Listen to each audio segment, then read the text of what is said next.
Ada satu titik dalam perjalanan batin manusia, di mana keputusan terbesar dalam hidup tidak lagi ditentukan oleh logika, emosi, atau bahkan pengalaman, melainkan oleh rasa yang sunyi, namun terang dari dalam.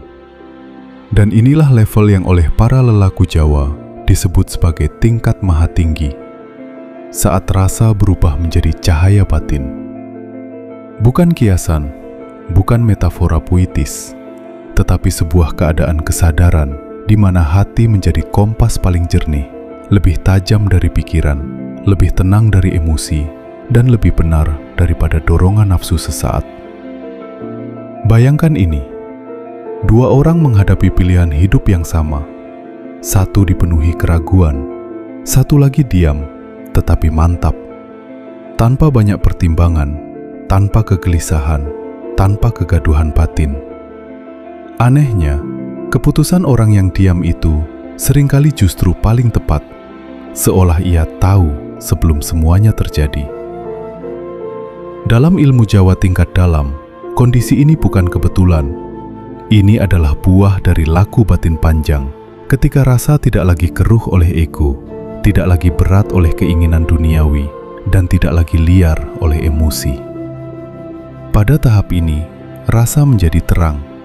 Dan ketika rasa telah terang, ia memancar seperti cahaya batin yang membimbing tanpa suara. Namun disinilah letak kesalahpahaman terbesar zaman sekarang. Banyak yang mengira puncak spiritual adalah kemampuan melihat hal gaib, merasakan energi, atau menguasai ritual tertentu. Padahal, para sepuh justru menyembunyikan ajaran tertinggi dalam sesuatu yang sangat halus. Kejernihan rasa yang bersih, sabar, dan sadar akan kehadiran yang maha mengatur segala keadaan. Video ini akan mengungkap satu rahasia yang jarang disampaikan secara gamblang. Mengapa dalam kebijaksanaan Jawa, rasa dianggap lebih tinggi daripada ilmu, lebih dalam daripada kata, dan lebih bercahaya daripada sekedar pengetahuan lahir.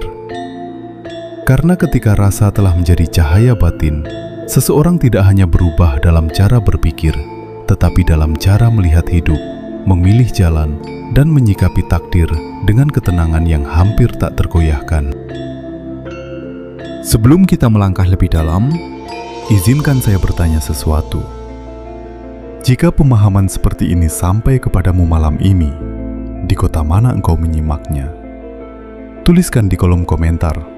Aku ingin melihat sejauh mana cahaya rasa ini menjangkau. Dari desa sunyi, dari pesisir, dari lereng gunung, atau dari hiruk-pikuk kota besar. Karena ilmu seperti ini tidak memilih tempat. Ia hanya memilih hati yang siap. Sekarang, mari kita menoleh ke belakang. Dalam khazanah Jawa kuno, terutama dalam jejak ajaran yang tertuang dalam naskah-naskah seperti Serat Wedatama, Serat Wulangreh, dan suluk-suluk keraton yang hanya diajarkan secara terbatas. Rasa bukan sekedar perasaan emosional. Ia adalah pusat kesadaran terdalam manusia. Para pujangga seperti Rangga Warsita menyinggung tentang zaman edan, zaman ketika manusia kehilangan kejernihan batin. Dalam konteks itu, rasa bukan lagi penuntun, melainkan tertutup oleh nafsu dan ambisi. Maka muncullah kegaduhan lahir yang bersumber dari kekeruhan batin. Lebih jauh lagi, dalam tradisi kebatinan Jawa yang terpengaruh oleh tasawuf Nusantara, dikenal konsep penyucian batin melalui laku, tirakat, tapa, puasa, dan pengendalian diri. Namun semua itu bukan tujuan akhir. Ia hanyalah alat untuk menghaluskan rasa. Karena rasa yang kasar tidak bisa memantulkan cahaya. Konsep ini selaras dengan ajaran suluk yang berkembang di tanah Jawa setelah datangnya pengaruh para wali. Misalnya, dalam jejak spiritual Sunan Kalijaga, pendekatan batin lebih diutamakan daripada simbol luar. Intinya bukan pada kerasnya ritual, tetapi pada lembutnya hati. Di titik inilah kita mulai memahami mengapa ajaran tentang rasa sebagai cahaya tidak pernah diajarkan secara terbuka. Ia terlalu mudah disalahartikan. Jika jatuh ke tangan yang belum bersih niatnya, rasa bisa dikira sebagai pembenaran hawa nafsu. Padahal rasa sejati justru lahir setelah nafsu ditundukkan. Secara filosofis, orang Jawa mengenal tingkatan kesadaran, cipta, pikiran, rasa, hati, dan karsa, kehendak. Kebanyakan manusia berhenti di cipta, menganalisis, menimbang, memperhitungkan. Sebagian naik ke karsa, berambisi, berkehendak kuat. Tetapi sangat sedikit yang benar-benar masuk ke wilayah rasa yang murni. Rasa dalam konteks ini bukan emosi. Ia lebih mirip nurani yang telah ditempa. Ia tenang, tidak reaktif, tidak terburu-buru. Dan ketika ia bersih, ia seperti cermin yang memantunkan cahaya petunjuk.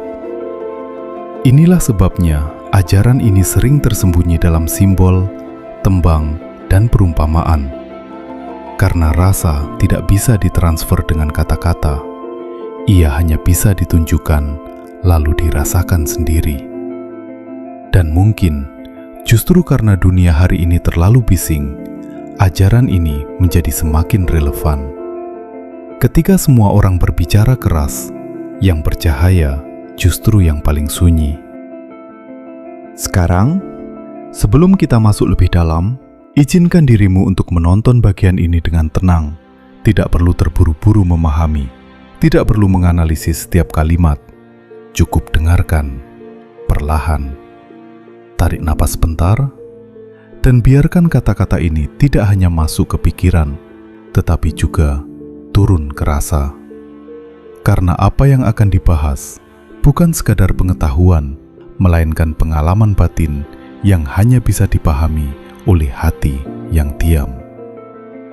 Dalam ilmu Jawa tingkat maha tinggi, rasa bukan sesuatu yang diciptakan. Ia sebenarnya sudah ada sejak awal, namun tertutup. Tertutup oleh kegaduhan pikiran, oleh reaksi emosi, dan oleh dorongan keinginan yang tak pernah selesai. Bayangkan sebuah danau. Ketika airnya keruh dan bergelombang, ia tidak bisa memantulkan cahaya bulan. Namun ketika air itu tenang, cahaya sekecil apapun akan terlihat jelas di permukaannya. Begitulah rasa manusia. Selama batin dipenuhi kegelisahan, rasa hanya menjadi reaksi. Mudah tersinggung, mudah gelisah, mudah takut. Tetapi ketika batin mulai sunyi, rasa berubah sifat. Ia tidak lagi reaktif, melainkan reseptif, menerima, memahami, dan memantulkan kejernihan. Disinilah perbedaan mendasar yang jarang disadari. Banyak orang mengira mengikuti rasa berarti mengikuti perasaan sesaat. Padahal dalam kebijaksanaan Jawa, itu justru dianggap sebagai rasa kasar. Rasa kasar lahir dari ego. Rasa halus lahir dari kesadaran. Rasa kasar berkata, "Aku ingin." Rasa halus berkata, "Aku memahami." Dan ketika rasa mulai halus, sesuatu yang unik terjadi. Keputusan hidup tidak lagi terasa berat. Pilihan tidak lagi penuh kebisingan batin. Seolah ada kejernihan yang membimbing dari dalam tanpa memaksa, tanpa berisik. Para lelaku dahulu menyebut fase ini sebagai rasa kang murub nanging ora kopong. Rasa yang menyala tetapi tidak membakar. Artinya, ada kesadaran yang terang, namun tetap tenang. Ada kepekaan yang tajam, namun tidak emosional. Perhatikan orang-orang yang batinnya matang. Mereka tidak mudah bereaksi, tidak tergesa-gesa dalam menilai, dan tidak mudah goyah oleh keadaan luar. Bukan karena mereka tidak punya masalah, tetapi karena rasa mereka sudah menjadi pusat kendali, bukan lagi emosi atau nafsu sesaat. Semakin seseorang mengejar ketenangan lahir tanpa membersihkan rasa, semakin ia merasa kosong. Namun semakin ia membersihkan rasa, ketenangan datang tanpa dikejar. Inilah paradoks pertama dari ilmu Jawa tingkat tinggi. Semakin engkau diam di dalam, semakin terang arah hidupmu di luar. Dan menariknya, cahaya batin tidak muncul melalui penambahan sesuatu, tetapi melalui pengurangan. Mengurangi reaksi, mengurangi prasangka, mengurangi kegaduhan batin yang sebenarnya tidak perlu. Karena rasa yang jernih tidak suka keramaian batin. Sekarang, tanpa disadari, mungkin napasmu sudah lebih pelan, pikiranmu mulai tidak terlalu tegang, dan perhatianmu menjadi lebih fokus pada setiap kalimat yang mengalir. Itu bukan kebetulan. Ketika seseorang mulai menyimak dengan tenang, lapisan rasa perlahan terbuka. Dan saat rasa mulai terbuka, pemahaman tidak lagi terasa dipaksakan. Ia terasa hadir dengan sendirinya. Maka jangan hanya menonton video ini sebagai tontonan. Dengarkan, seolah ini adalah percakapan sunyi antara batin dan kesadaranmu sendiri. Karena semakin tenang engkau menyimak, semakin jelas pula cahaya rasa itu mulai tampak, meski masih samar. Sekarang, kita memasuki lapisan yang lebih dalam. Lapisan yang jarang dibahas, bahkan dalam banyak ajaran kebatinan sekalipun. Jika pada tahap sebelumnya rasa mulai menjadi jernih, maka pada tingkat maha tinggi, rasa tidak hanya jernih. Ia menjadi sumber cahaya batin yang menuntun tanpa suara. Bukan firasat liar, bukan imajinasi, tetapi kejernihan yang lahir dari hati yang telah lama ditempa oleh kesabaran, keikhlasan, dan kesadaran akan keterbatasan diri di hadapan yang maha mengatur. Disinilah letak paradoks yang sering disalahpahami. Banyak orang mengira bahwa semakin tinggi ilmu batin seseorang, semakin kuat pula rasa yang ia rasakan secara emosional. Padahal justru sebaliknya, pada tingkat tinggi, emosi menjadi lebih tenang, lebih stabil, dan tidak meledak-ledak. Rasa tidak lagi dramatis, tetapi dalam dan hening. Orang awam sering menyebutnya sebagai intuisi. Namun dalam kebijaksanaan Jawa, ini lebih dekat kepada rasa sejati yang telah bersih dari kepentingan ego. Mengapa ego menjadi penghalang terbesar? Karena ego selalu ingin cepat, ingin benar, dan ingin diakui. Sedangkan rasa yang telah menjadi cahaya batin justru bersifat sabar, tidak tergesa, dan tidak mencari pembenaran diri. Disinilah banyak pelaku-laku batin tersesat tanpa sadar. Mereka merasa mengikuti rasa, padahal yang diikuti hanyalah bisikan emosi atau keinginan tersembunyi. Akibatnya, keputusan hidup menjadi kabur, dan batin terasa semakin berat meskipun merasa sedang menempuh jalan spiritual. Dalam tradisi Jawa, ada satu prinsip halus. Rasa sejati selalu membawa ketenangan, bukan kegelisahan. Jika sebuah rasa membuat hati semakin resah, terburu-buru, atau penuh dorongan ingin segera bertindak, maka besar kemungkinan itu bukan cahaya batin, melainkan gelombang emosi yang menyamar. Sebaliknya, rasa yang telah menjadi cahaya memiliki ciri yang sangat halus. Ia tidak memaksa, tetapi membimbing. Ia tidak berisik, tetapi jelas. Ia tidak menekan, tetapi menenangkan. Menariknya, pada tahap ini seseorang mulai melihat kehidupan dengan cara yang berbeda. Masalah tidak lagi dianggap sebagai beban semata, melainkan sebagai proses penjernihan batin. Ujian tidak lagi langsung dilawan dengan reaksi, tetapi dihadapi dengan kesadaran yang lebih luas. Inilah yang membuat para lelaku terdahulu tampak tenang di tengah badai. Bukan karena hidup mereka mudah, tetapi karena pusat keputusan mereka tidak lagi berada pada emosi, melainkan pada rasa yang terang. Namun ada satu kesalahpahaman besar yang perlu diluruskan. Ilmu Jawa tingkat maha tinggi bukan tentang menjadi dingin, pasif, atau menjauh dari kehidupan. Justru sebaliknya, rasa yang bercahaya membuat seseorang lebih bijak dalam bertindak, lebih tepat dalam memilih, dan lebih halus dalam bersikap terhadap sesama. Bukan kehilangan perasaan, melainkan memurnikan perasaan. Sekarang saya ingin mengajakmu merenung sejenak dengan tenang. Saat menghadapi keputusan penting dalam hidup, apakah yang paling sering muncul dalam dirimu? Apakah kegelisahan, keraguan, atau justru ketenangan sunyi yang memberi keyakinan tanpa banyak alasan? Tuliskan dengan jujur di kolom komentar. Bukan untuk dinilai, tetapi sebagai refleksi perjalanan batinmu sendiri. Karena seringkali, dengan menuliskan pengalaman batin, seseorang mulai lebih sadar akan kondisi rasa yang sebenarnya. Dan mungkin, dari berbagai komentar yang muncul nanti, kita akan melihat satu pola yang sama.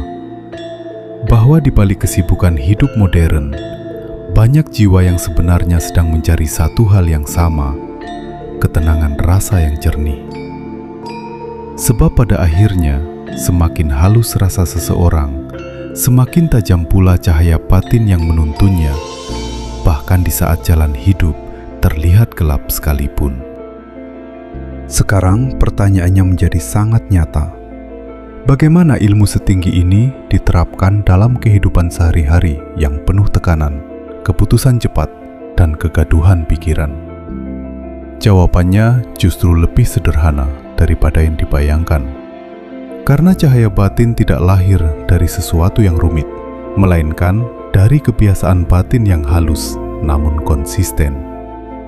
Dan mungkin tanpa disadari, inilah solusi yang selama ini engkau cari. Bukan pelarian dari masalah, bukan cara instan menghilangkan kegelisahan, tetapi cara menenangkan pusat dirimu agar tidak lagi mudah goyah oleh keadaan luar.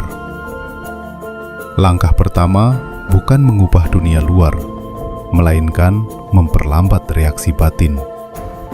Saat menghadapi masalah, kebanyakan orang langsung bereaksi, cemas, marah, atau terburu-buru mengambil keputusan. Padahal dalam lagu rasa Jawa, justru jeda adalah kunci. Diam sejenak, tarik napas, rasakan keadaan tanpa langsung menilai. Dari jeda inilah rasa mulai jernih, dan keputusan yang lahir biasanya lebih tepat. Latihan kedua adalah menyederhanakan batin. Bukan berarti menjauh dari kehidupan, tetapi mengurangi kebisingan yang tidak perlu. Terlalu banyak membandingkan, terlalu banyak khawatir tentang hal yang belum terjadi, dan terlalu larut dalam emosi sesaat. Semakin sederhana batin, semakin mudah rasa memantulkan kejernihan. Ada satu lagu kecil namun sangat dalam yang sering diabaikan, menjaga keheningan hati di tengah aktivitas. Bukan diam secara fisik, tetapi tidak reaktif secara batin. Berbicara seperlunya, berpikir secukupnya, dan menyikapi keadaan dengan kesadaran bahwa tidak semua hal harus ditanggapi secara emosional. Perlahan, tanpa disadari, batin menjadi lebih ringan. Dan ketika batin ringan, rasa menjadi lebih peka. Di titik ini, banyak orang mulai merasakan perubahan yang halus namun nyata. Keputusan hidup terasa lebih mantap, emosi tidak mudah meledak, dan hati lebih tenang meskipun keadaan belum sepenuhnya berubah. Seolah ada penuntun sunyi di dalam diri. Jika selama ini engkau merasa lelah oleh pikiran yang tak henti, gelisah tanpa sebab jelas, atau bingung dalam menentukan arah hidup, maka laku penjernihan rasa ini bukan sekedar ajaran kuno. Ia adalah jawaban yang relevan untuk kegelisahan zaman sekarang. Bukan karena ia magis, tetapi karena ia mengembalikan manusia pada pusat kesadarannya sendiri. Mulailah dari hal paling sederhana malam ini. tenangkan napas, kurangi reaksi berlebihan, dan izinkan dirimu merasakan tanpa tergesa menilai. Tidak perlu sempurna, tidak perlu langsung berhasil. Cukup konsisten dalam kesadaran kecil setiap hari. Dan semakin lama engkau menjalani laku ini, satu hal akan terasa dengan sendirinya. Ketenangan yang dulu dicari di luar, ternyata perlahan tumbuh dari dalam. Maka tetaplah menyimak dengan tenang hingga akhir video ini. Karena bisa jadi, apa yang sedang engkau dengarkan bukan hanya pengetahuan, melainkan solusi batin yang diam-diam selama ini engkau butuhkan, namun belum pernah dijelaskan dengan bahasa yang begitu halus dan dekat dengan kehidupanmu. Pada akhirnya, ilmu Jawa level maha tinggi bukanlah tentang kekuatan gaib, bukan tentang kemampuan luar biasa, dan bukan pula tentang menjadi seseorang yang tampak berbeda di hadapan manusia. Ia justru tentang sesuatu yang sangat sunyi, namun paling menentukan, kejernihan rasa yang berubah menjadi cahaya batin. Kita telah menelusuri bagaimana rasa yang keruh membuat hidup penuh kegelisahan, bagaimana rasa yang halus melahirkan ketenangan, dan bagaimana pada tingkat tertinggi, rasa tidak lagi sekedar merasakan, melainkan membimbing. Membimbing keputusan, sikap, bahkan cara memandang takdir. Dan mungkin sekarang engkau mulai menyadari satu hal penting, bahwa selama ini yang melelahkan bukan selalu hidup itu sendiri, tetapi batin yang terlalu reaktif terhadap setiap keadaan. Ketika rasa masih dikuasai emosi, hidup terasa berat. Namun ketika rasa mulai jernih, bahkan ujian pun terasa lebih ringan untuk dijalani. Inilah inti kebijaksanaan yang diwariskan secara halus oleh para lelaku batin Nusantara. Tenangkan rasa, maka teranglah arah hidup. Jernihkan hati, maka tepatlah langkah. Sadar akan keterbatasan diri, maka lahirlah ketenangan yang tidak dibuat-buat. Bukan berarti hidup akan bebas masalah, tetapi batinmu tidak lagi mudah goyah oleh masalah. Sekarang, renungkan dengan jujur dalam keheningan. Apakah selama ini engkau lebih sering mengikuti kegaduhan pikiran atau mendengarkan rasa yang sunyi namun jernih? Karena bisa jadi, cahaya yang selama ini engkau cari di luar, pengakuan, kepastian, ketenangan, sebenarnya telah lama menunggu untuk dinyalakan dari dalam dirimu sendiri. Jika video ini sampai ke hatimu, jangan lewatkan begitu saja. Tuliskan di komentar satu kata yang paling menggambarkan keadaan rasa batinmu saat ini. Tenang, gelisah, atau mulai jernih. Dan biarkan video ini tidak hanya menjadi tontonan, tetapi menjadi titik hening, tempat engkau kembali mengenali pusat dirimu. Sebab saat rasa benar-benar menjadi cahaya batin, hidup tidak lagi dijalani dengan kegaduhan, melainkan dengan kesadaran yang tenang, mantap, dan penuh ketundukan pada alur kehidupan yang telah digariskan dengan begitu sempurna.